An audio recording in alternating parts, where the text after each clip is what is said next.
Hello, everyone. I'm your friendly neighborhood Uncle Pete, and welcome to my movie series, Nails in the Coffin. Grab your sleeping bags, pop some popcorn, because today we're ready for a slumber party massacre. What I like to do here is rate the kills in horror movies using a scale of 1 nail in a coffin up to 4 nails in a coffin. A rating of 1 nail in a coffin is for when victims make dumb decisions that kind of aid in them getting killed, like running upstairs instead of running outside of the house where the killer is not.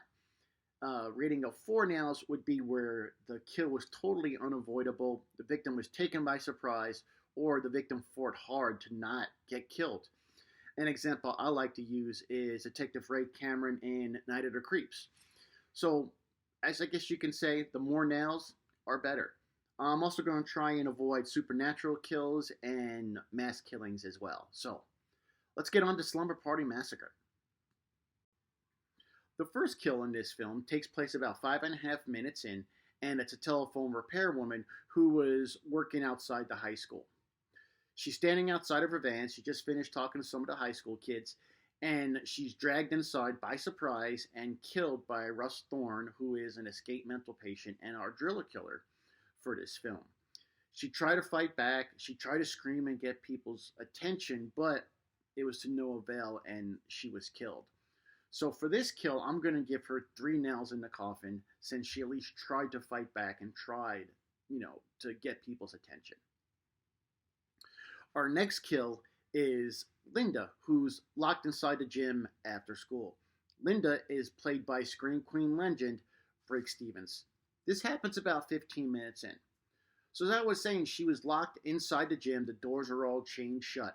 So the odds were kind of stacked up against her because she was surprised by the killer chasing her. Now, she did try and hide, and she even tried to cover up some of her blood after she got cut in the arm. So she was thinking about this. So I'm still going to give her, similar to the first kill, 3 nails, since she was taken by surprise. The odds were stacked against her, and she still tried to do something to not die. So Scream Queen legend gets 3 nails in the coffin.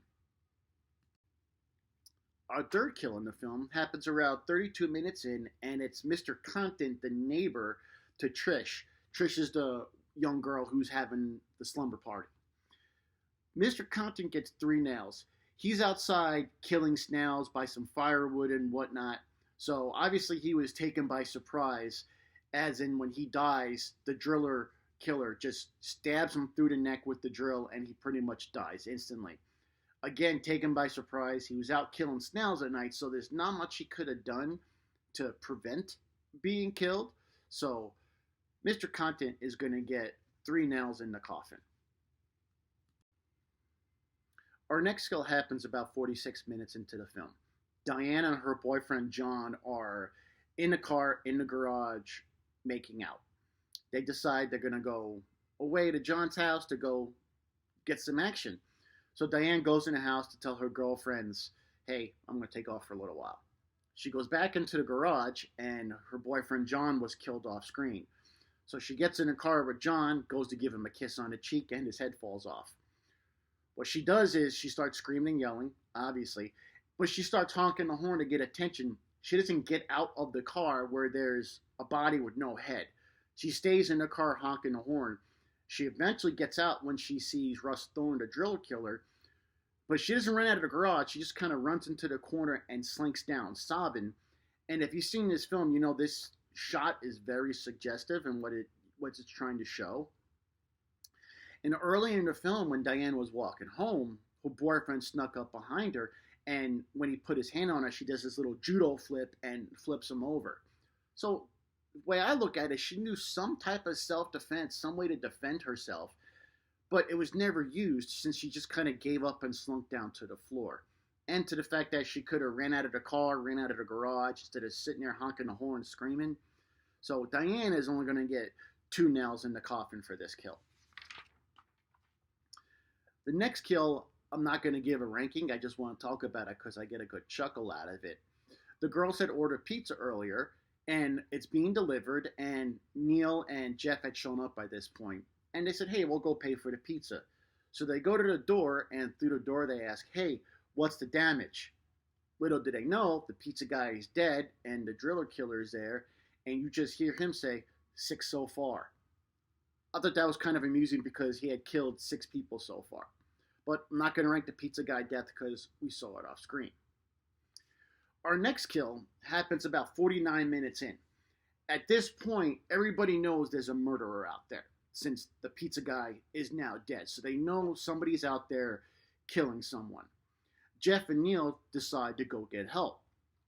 Instead of sticking together, they split up. And again, as I mentioned in my last video, why do people always split up? I love how the movie Cabin in the Woods kind of touched upon that a little bit.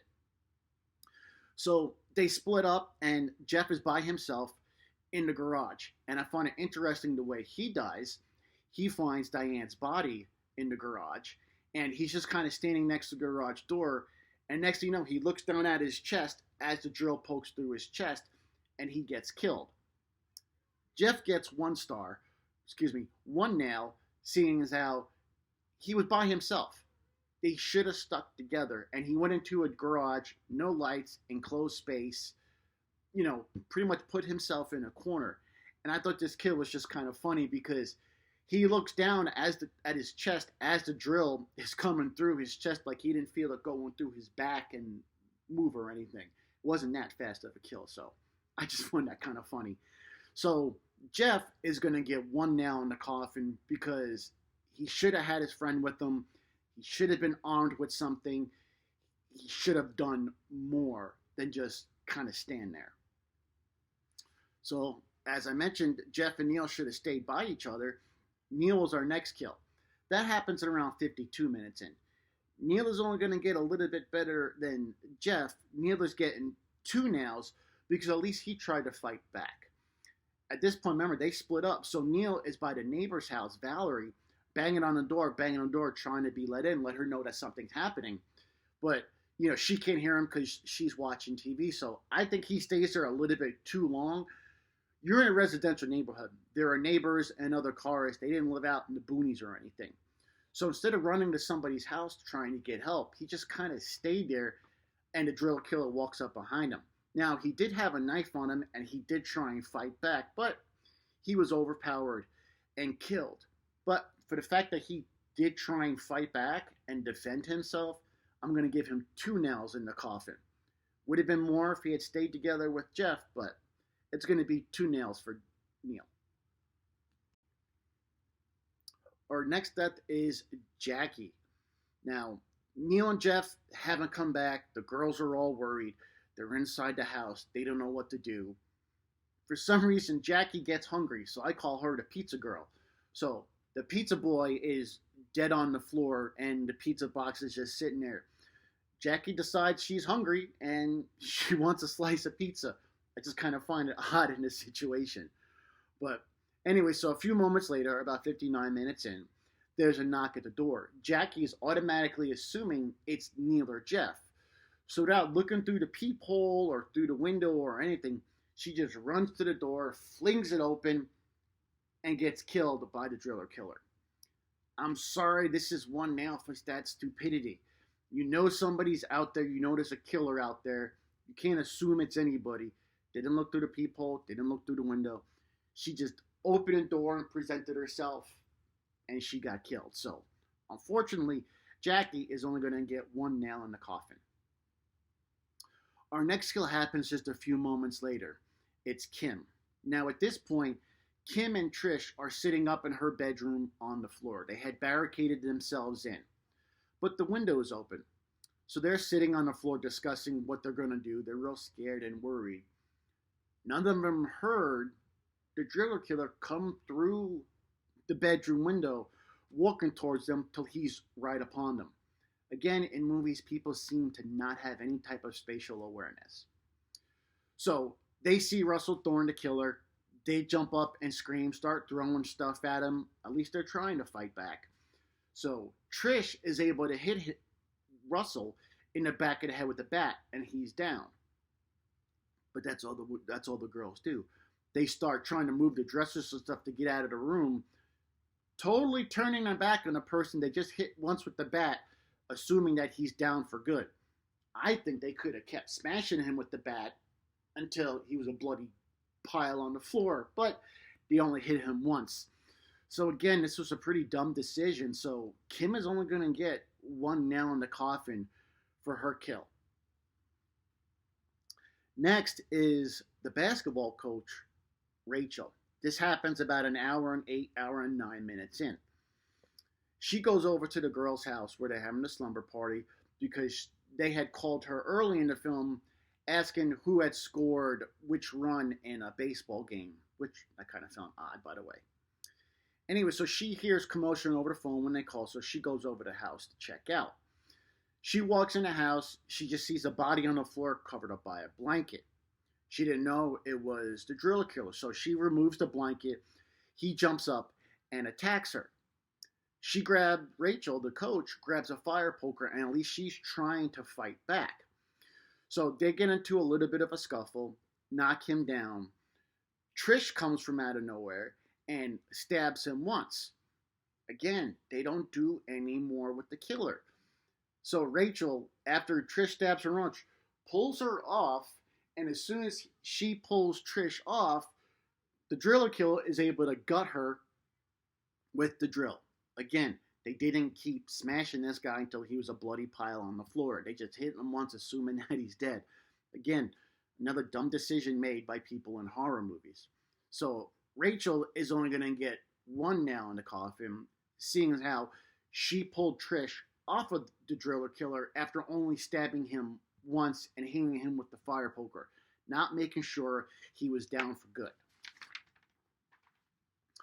Our next and final kill in the movie is the driller killer himself. Happens about an hour and 13 minutes in. Now, this is a pretty short movie, being only an hour and 15 minutes, but I think it's paced really well. So by the end, through all the fights and everything, Russell Thorne, the driller killer, he had his hand chopped off, he's been stabbed, slashed across the stomach, he falls into the pool in the backyard.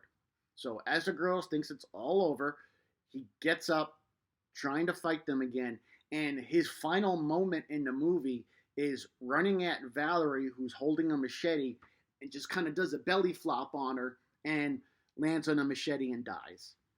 Again, he had one hand, no weapons on him. I don't know what he planned on doing by doing a belly flop on her. So, good old driller killer is going to get one nail in the coffin again for a really dumb decision and a dumb way for him to get killed.